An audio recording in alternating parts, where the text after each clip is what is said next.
Welcome to State of Ed, a podcast about education inside the classroom and out. My name is Mark Isix. And I'm Nick Simone. How are you today, Nick? Obviously very well. We have a special day ahead of us. How are you doing? Incredibly well. There are two incredible people that we need to introduce here. First and foremost is it a co-host if there are three? Is it a tri-host? I'd have to Google this and find out. But Kate Crimmins, our esteemed chairperson of the English department, is here with us. And so happy to have Kate with us on State of Ed for the first time. Hey, Kate, how are you? I'm doing well. Thank you so much. Such a fun moment for me. So thank you. Well, we owe it all to you because you were the one who first discovered our incredible guest, Kristina Smekens, who is one of the most in-demand literacy consultants in the country. She currently serves as president and lead consultant at Smekens Education, which she founded back in 2005. Her team has spent the better part of the past 2 decades helping K-12 teachers master the art and science of reading and writing instruction. She is a certified sixth traits trainer, the author of more than 70 literacy resources, including the Comprehension Playbook and Launching the Writer's Workshop, and the creator of Ignite to Write Conference, which draws educators from across the country each year. She was also honored with the Excellence in Reading Award by the Indiana State Reading Association. So much wisdom, so much practical knowledge to unpack. Kristina, welcome to State of Ed. Well, I'm super excited to be here. This is awesome. So, Kate, let's start with you because you discovered this amazing video that led us all the way to Kristina and her fantastic work. So can you just share a little bit about that video, which we all, Nick, I think you would agree, we fell in love with the instant that we saw. Yes. So I was given a wonderful opportunity as a new chairperson to run a new teacher. What do we call it? New teacher orientation, new teacher Workshop? The new teacher workshop. And they said to me, you're in charge of literacy. You have 1 hour. You have literacy, and you're teaching all the new teachers from all the subjects about literacy. So I put together about 236 slides for 1 hour. And, as I was, looking through like what I wanted to really focus on, I came across the Think Aloud video. And I was like, no matter what I get through, I'm getting to this slide, and I'm going to talk to the new teachers about this because I think so often, it just so simply explains what we need to be doing in front of the classroom. And I think sometimes we assume that we're either doing that or we assume our teachers know how to do that.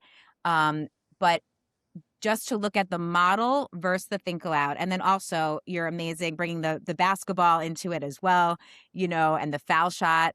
It was just perfect. So it was one of those moments where I showed it and all the teachers were just like, it like clicks for them, so simply. So and then Nick, you saw it?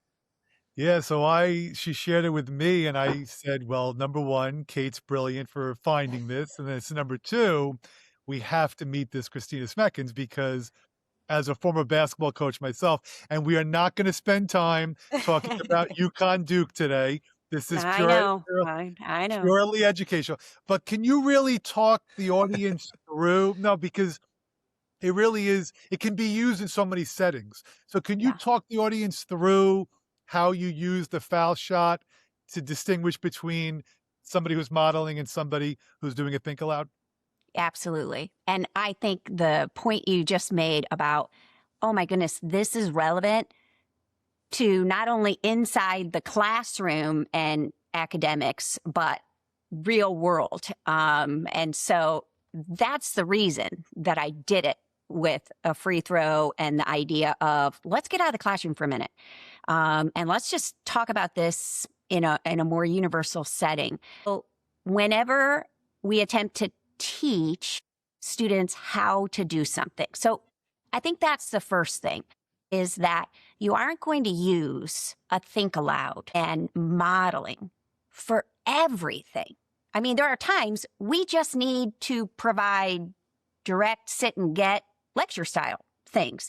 There are times we do inquiry-based learning or project-based learning. Okay, but when you want to teach students of any level, any skill, how to do it, then it needs to come via two avenues to them. And every teacher knows gradual release, I do, we do, you do. So we're talking about the I do.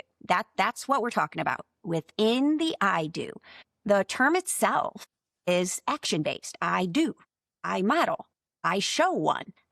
Okay, this is how you isolate X and solve this in math. This is how you write a topic sentence. This is how you get the ball over the pickleball net. Whatever. And so doing the action, modeling, teachers do that all the time. And I think we have a false sense of, I've shown them one, and even if we do another one together, I've shown them two. Okay, now do it. And this is that disconnect that I have come to realize kids know what the teacher wants. I know what you want me to do. Write a topic sentence, a thesis statement, get the ball over the net, solve this problem. I know what you want me to do. The problem is I don't know how to do it. And I don't mean in steps. Well, you isolate X and you do this and then you solve. A lot of kids can tell me that. But what they can't tell me is, why are you doing what you're doing? So they can't explain it in math. Or they could write a topic sentence as long as it's only about this topic. Don't change the topic on me because I only know how to do it this way, right? They're so good. In general, kids want to do it. They want to perform it, execute it, whatever. But they're like, yeah, but if it doesn't fit this exact topic or this formula, this pattern, this approach, then I don't know how to do it. And that's the think aloud. So if we think of modeling as the physical demonstration, whether the teacher's at the whiteboard writing or the teacher is at the net doing the form or the math teacher is standing in front of the problem, doing it is important. But that is for a very specific isolated example. If we teach how to do that, then this is a forevermore skill. And the how isn't visible. The how is invisible. It's the mathematician's thinking process, the writer's thinking process, the basketball player's thinking process. And so much of that thinking is, okay, first I'm supposed to do this. It is the steps or whatever the teacher told me to do. It is remembering those steps and doing them. But it's then talking yourself through the decision making of those steps. Okay, so I'm supposed to isolate X. How do I isolate X again? Okay, I'm supposed to get the ball of the net. I'm supposed to have the ball in my hand and I'm supposed to, and so this idea of reminding yourself, I'm supposed to do this, and then, wait a minute, how do I do, wait, that didn't work. Decide, it's fragmented thinking. It's narrating your thinking while demonstrating. And it's that piece that I think most teachers don't realize is so vital to what I say, call teaching yourself out of a job. They don't need you anymore. You have taught them how to do this. And so they can do the first 10 math problems, but as soon as you go double digit on them, that breaks the pattern. It doesn't work exactly how the model did. So what is half of it? But then it's the how do I do this? And it's that decision making and talking through it while you do it. That's what a think aloud is. And I think every teacher with good intentions, I model, I do. I know I'm supposed to, but there are nuances to it that either make it, nope, you're no longer modeling with a think aloud, or this would have been better had you only, it's the nuances that I think are that kind of, there it is. That's what they needed. Oh, we're all going to want to jump in after that.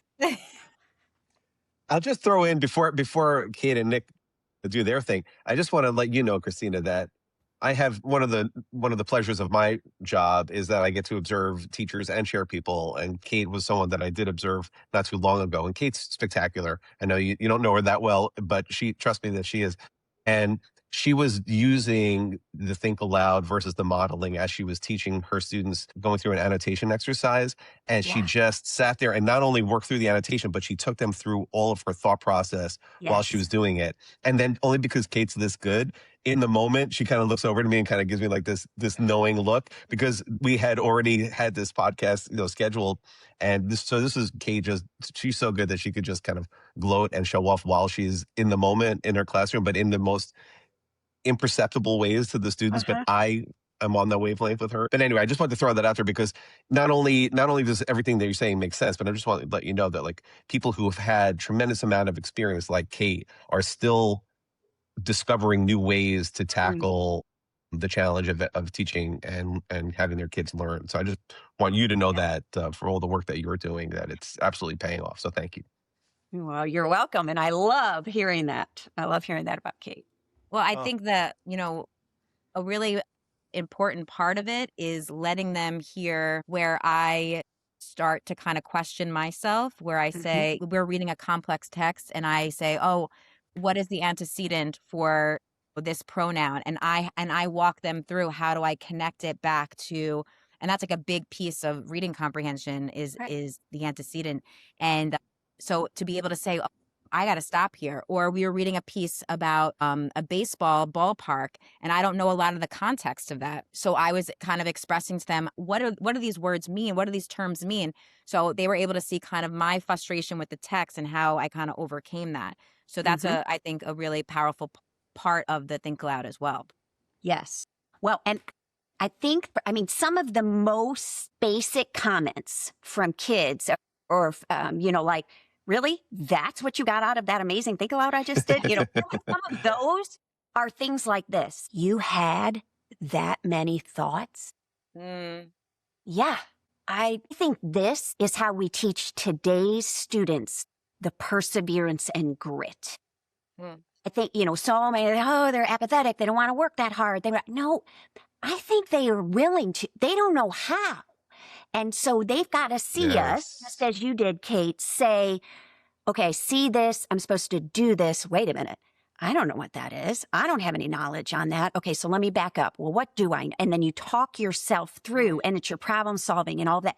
I think we teach perseverance and grit through the Think Aloud. I think it's when we only model and we're like, okay, so you're going to do this, and you tell steps. You just, okay, and then I'm going to, that we make it look easy.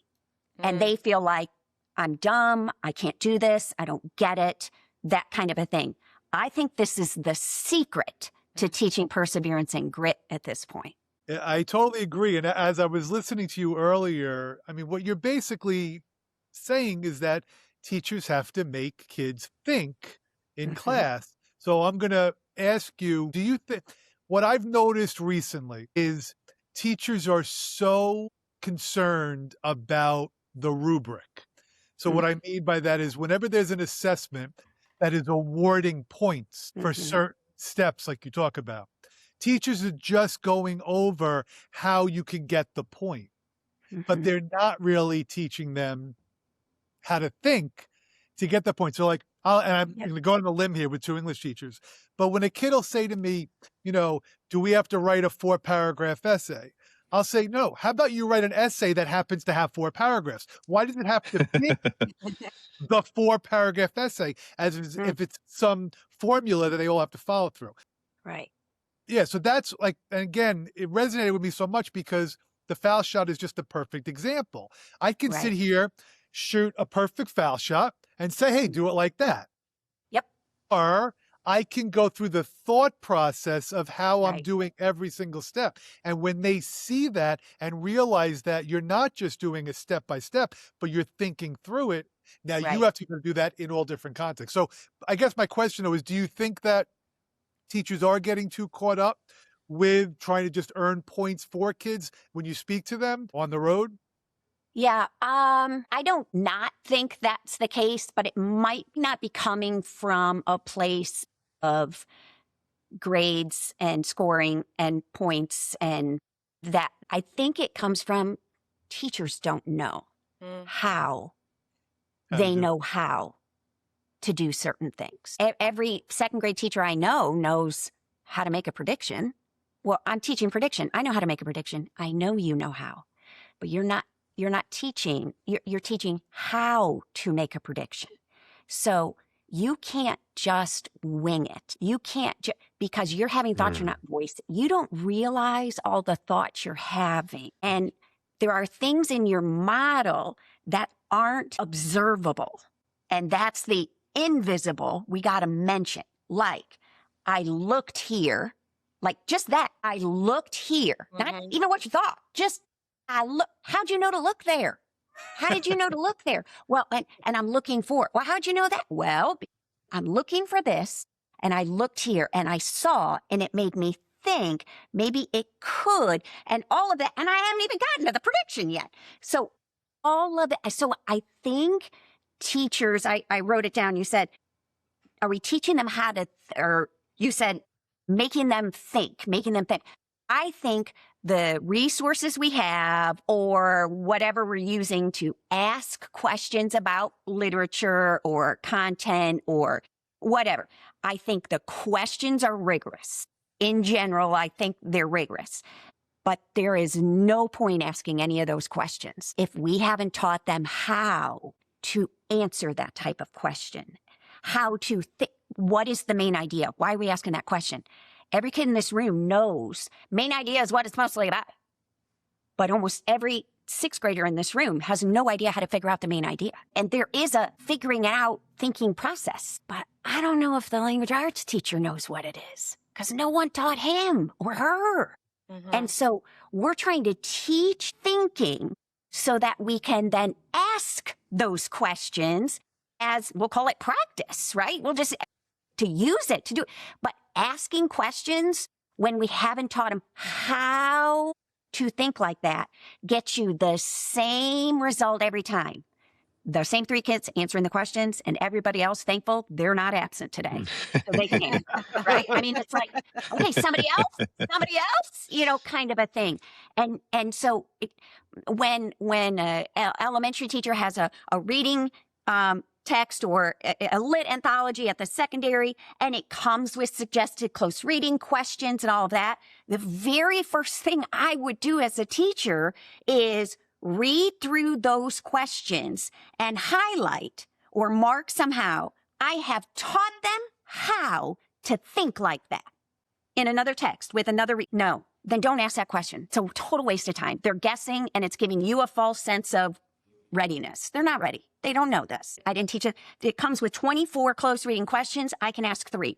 That doesn't mean I'm not going to stop every half a page or a handful of paragraphs, pause and say, okay, what are we realizing?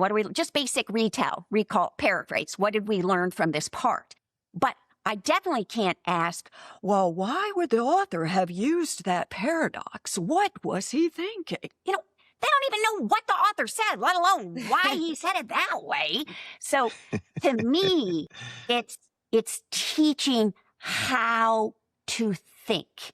That's what we need. When we talk about writing skills and science or technical standards, say teaching them how to draw a conclusion, whether that's a hypothesis, whether that's the significance of something, the relevance of something. Okay. Every science teacher can say, and I want you to end your lab report with how to draw a conclusion has X number of sentences. You can tell me that, but if you don't teach me how to draw a conclusion, I'm going to continue to guess or to AI it because it's just easier. I don't know how. Then the small tweak is what I model and think aloud about. Science teacher, model how to draw and think aloud about how to draw a conclusion cannot be on the lab they're going to write about because they're going to copy it. It has to be on a different novel, different map route, a different experience. I mean, it's like, okay, let's be smarter than the children here, right? I mean, that's what it comes down to. But it's the how, and teachers know how to do things. What I'm realizing is they don't know how. They know how to do it. That's what we're teaching. Wow. As you're saying that, I'm thinking about this connecting it to this piece of research called Even Einstein Struggled. I don't know if you're familiar with this. And No. it's all about struggle stories and how it actually increases student engagement because students feel more connected with what they're learning and when they learn about the struggle behind the story, as Mm-hmm. opposed to the way Einstein, for example, is traditionally taught. Einstein's a genius. Just accept the fact that he's a genius. So then in a student's mind, you're either, I guess, born a genius or you're not born a genius, and there's nothing that you can do about it. It's either Exactly. it's in you or it's not. What you're describing is learning through struggle and learning through thinking and stumbling and coming up against obstacles, figuring out how to overcome, but working students through the process of overcoming the obstacle. And that Right. actually relates much better to students because they all can connect to the experience of being frustrated, hitting a wall, having failure, so on and so forth. But if we just present things as, but here are the steps, I don't know why you can't do it, Right. means that there's like that missing component, which is exactly where you're living right now with this idea of the model versus the think aloud. Yes. I think that idea of it's not all inspiration, you can do this, emotional, although that's a factor. But they also then need practical, literal, concrete, broken down. Think like this, look here, here are your two choices. What's the text structure? You only got 6 choices. Why don't we just tell the kids that first? There are 6 kinds of text structure. All right. So these are your choices, and because otherwise, it's like, is it this? No, that's not even what. Just tell the children, just tell them this is what it is. Okay, now I've told you your choices or told you the steps. Now I'm going to apply those steps, but I'm not going to literally only just do that. I'm going to have thoughts in between each of those along the way. Let's, you guys have mentioned the free throw. So let's, and I think Nick, you were the one at the beginning said, this is so applicable to so many other things. Okay, so let's just talk to our educators about your own children at home, whether they're 5 or 15 or, 35. The idea that when you taught that child a chore at home, I mean, we all did it. We all said, okay, I want you to vacuum out the car after our vacation. Because we went to the beach, there's sand, or I want you to empty the dishwasher, and they're done in 0.7 seconds, and it's nothing close to what we expect. We might have even said, I want you to vacuum the floor, I want you to vacuum the seats, I want you to, da-da-da-da-da, and they're like, okay, and they do it, okay, but then you come back and you're like, how can you possibly be done? Mom, I did all the seats. I did and it's like, okay, so what did I have to do? I had to take hold of the vacuum and they stood right there. I'm going to do it and you're going to watch me do it. And so I start to vacuum. I get to the mat and I start to peel back the mat. And they're like, you have to remove the floor mats? Yes. We didn't say that. It's amazing to me when I stop and plan a lesson and I realize, oh my goodness, I just naturally do these things. I didn't even know I did that. But if I would tell them I did that, then they're like, well, there's the secret sauce. I didn't know that. So many times after a mini lesson model that our team does, we're walking out and the kids are like, thank you for teaching me that. It's not that they hadn't heard it, known it was expected. I didn't tell them anything about it that was new. But by doing it and talking through, now I'm going back and forth. But do you see how the sand is like, okay, well, there's clearly more sand in that spot. So it's not just touch every spot. It's go over until nothing is still flicking up in the air. And then I put the mat over here, but I'm not going to do the mat right now. I'll do that later. I'm going to finish this part and blah, blah, blah. And I go back. Oh, and I can't get that part. What if I had another tool? Blah, blah, blah. And all of these things. And that's it. Or emptying the dishwasher. Goodness. I mean, my kids are in their mid-20s. But when they were first learning this, the very first time we did empty the dishwasher. I'm running to the store. I'll be back. I came back and the whole top shelf is still full. And they're like, there's 2 shelves? Yes. They had no idea. The second time, both shelves were emptied, but everything was in the cupboards. Wet. Nothing's dry. It's all wet. And you guys, if it's wet, if there's a pool on the cup, on the butt, you got to dump it, dry it off before you put it. You didn't say that. Oh, okay. And the silverware into the drawer. People, there's little notches. Line up the shapes. And if it's wet, dry. And so it's the littlest thoughts. That's the how process that I think we take for granted. I think we assume kids get it. And there are so many of those in between every step of whatever the skill is that we have to voice and walk through. My conclusion in hearing that, Kristina, is that somehow, and I'm not sure exactly how, but my children have been living in your house this whole time. Everybody's kids do that. Exactly. I was thinking I need to hear the think aloud about the dishwasher. Yeah. I actually have the vacuuming of the car think aloud totally recorded and planned. And people are like, oh my goodness, you're right. I mean, I even set out the vacuum, the Windex, the paper towel, and blah, blah, blah, and they still didn't even come close to it. And I'm like, telling isn't teaching. You have to, and we've heard that. We know that. But it's when my team and I model a lesson with the kids from that school, with whatever technology we have at that school, and the classroom teacher or teachers are observing their kids in their room with their content and technology. And I'll teach a skill that we've predetermined, and they're like, you made it seem so simple. That is the definition of explicit direct instruction. We're not being explicit and specific if we don't simplify. I'm not saying it's easy. It's complex. It has many steps to it and thoughts, and flowchart can go many different ways here, but making it so simple that they can replicate it, that's the goal. But I don't know if teachers know how. They know how to do some of these things. And that's the rubber meets the road problem. That's it right there. What type of reaction do you get from teachers after you present? I'm curious.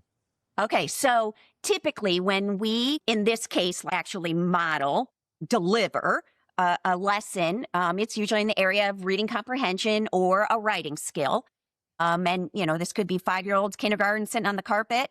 This could be AP seniors at a high school. We've pre-planned, okay, what skill do you say they're struggling with? And you want me, okay, and what's our text? So we kind of planned all that out. So then I go in this 10, 15-minute lesson, and when it's done, then we typically will step out into the hall, myself and any of the teachers, admin, whomever was observing. And so their responses are things like, you made it seem so simple. And it's, okay, that's the goal, okay? But I didn't wing it. See, it looked like in my think aloud, like I was like, what? Okay, how can I do this? I'm acting. I totally scripted this out. I don't know how I know either if I don't ahead. That's the hardest part for me. The longest part of the planning process is not what I'm going to tell the kids about the skill or the steps. What example? Right. No, it's what am I going to say? And it's not making it up. It's like, well, let me do it. And so it's that metacognition. How do I do it? Being able to think like that. So I show them every time we're done with I never do a mini lesson without a plan. It's total gibberish and it only makes sense to me. But I know exactly what I'm saying and doing. And there are times that I'm like, and so I look at that and I think, maybe, and all of a sudden, right, I forgot. I don't know. Maybe memorizing this stuff, but I need it there because if you only go with what you think of on the wing it, it's way too surface. It's not enough of the process how. So when you do, and it also then just makes the whole thing more engaging because it's got some speed to it, some pacing to it. And you're click, click, click, click, click, click. So that idea, you made it look so simple, but I planned it. What are we planning in our lessons? And they're like, well, I'm going to do page 53. Okay, well, Right. that's one of it. You got to plan the think aloud. The other thing that they'll often say is, I can't believe how much you taught, told, showed, modeled about this skill in only 15 minutes. I can't believe how much you got across to them in only 15 minutes. And again, I go back, that's because it's planned.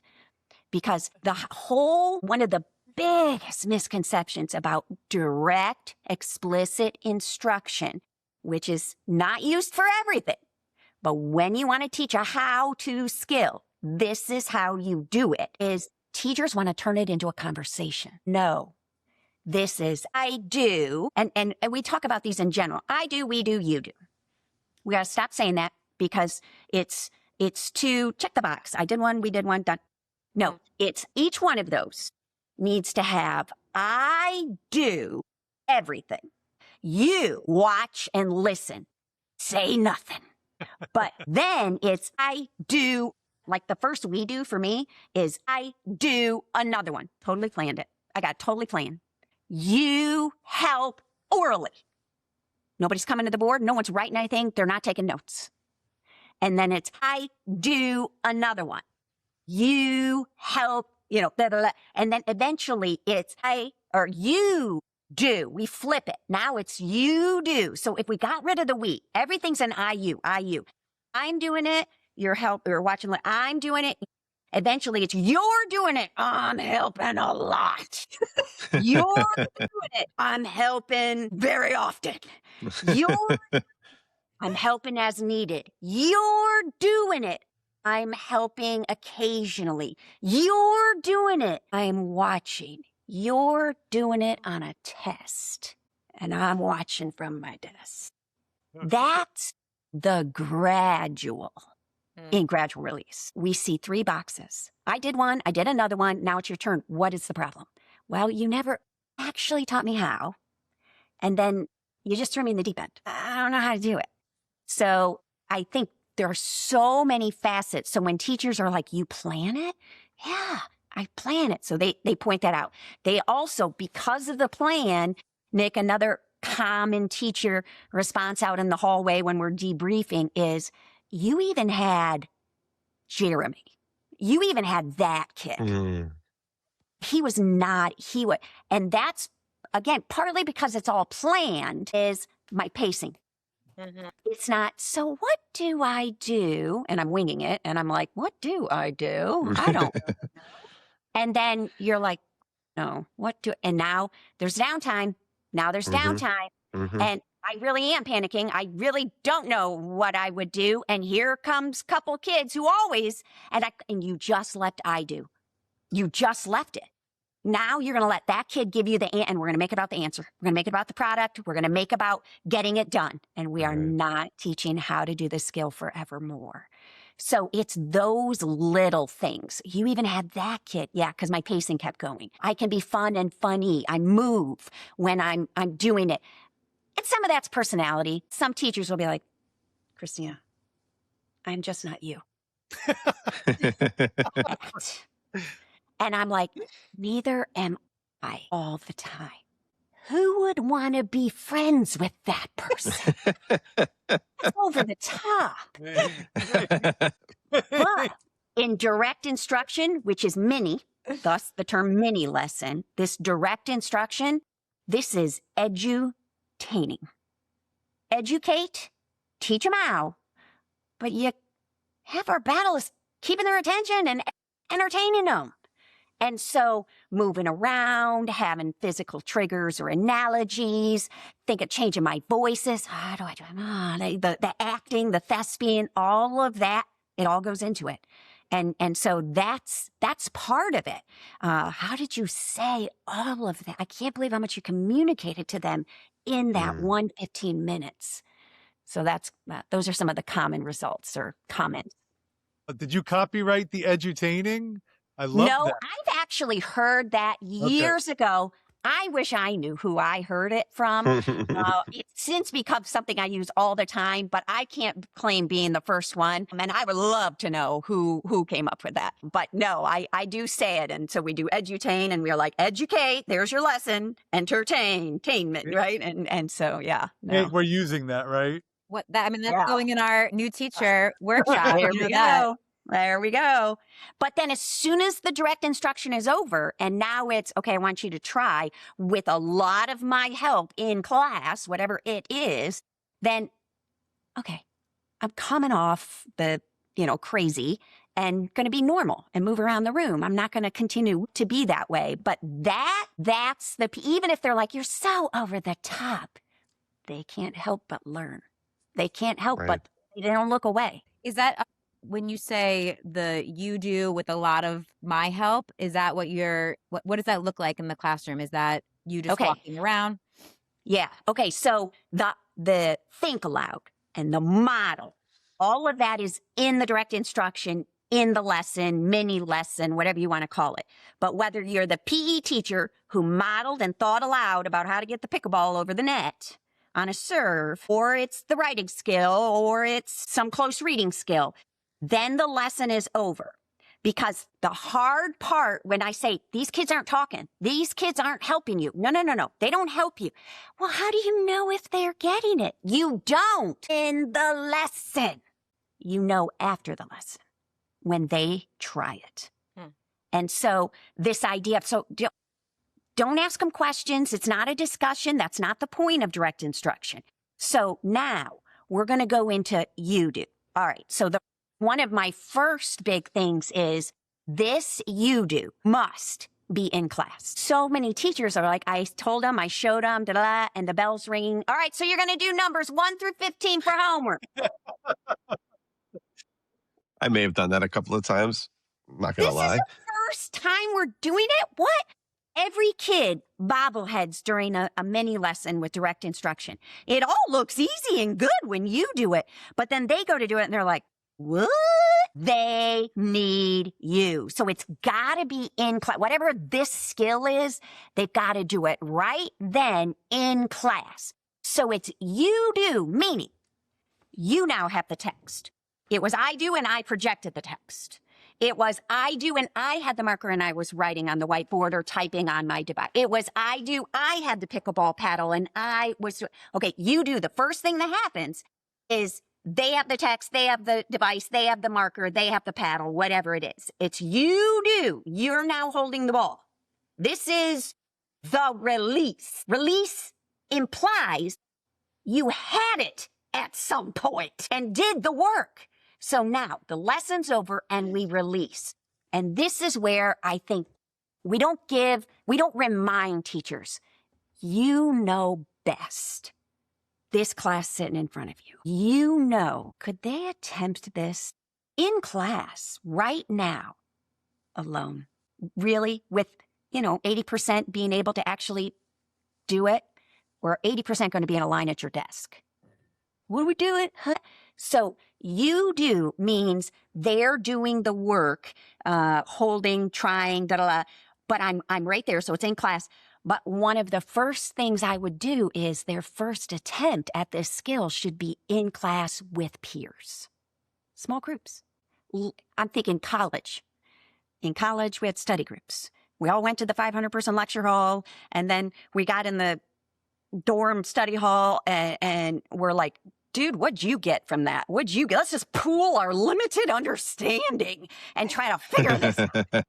And that's what I would do. And if you're like, I don't even know if putting them in groups, then the first you do is whole class.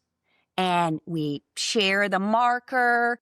Or what do we do now, you guys? Come on, talk it out. Talk it out. A whole class, let's talk it out. What do we do? Instead of me doing it and reminding, what do you remember? I'm over at the anchor chart. Remember the step, and that kind of thing. Now, what do you do? Why are you doing that? Let's hear it. Why are we? So it's super whole class working together on one conclusion of a lab report or whatever it is. Talk through it. No, I think I could put them in groups. And so, okay, put them in groups. So now my 25-person class, I've got 6 groups. So I'm walking around and I may be facilitating and, all right, we're all doing this next step. Talk as a group.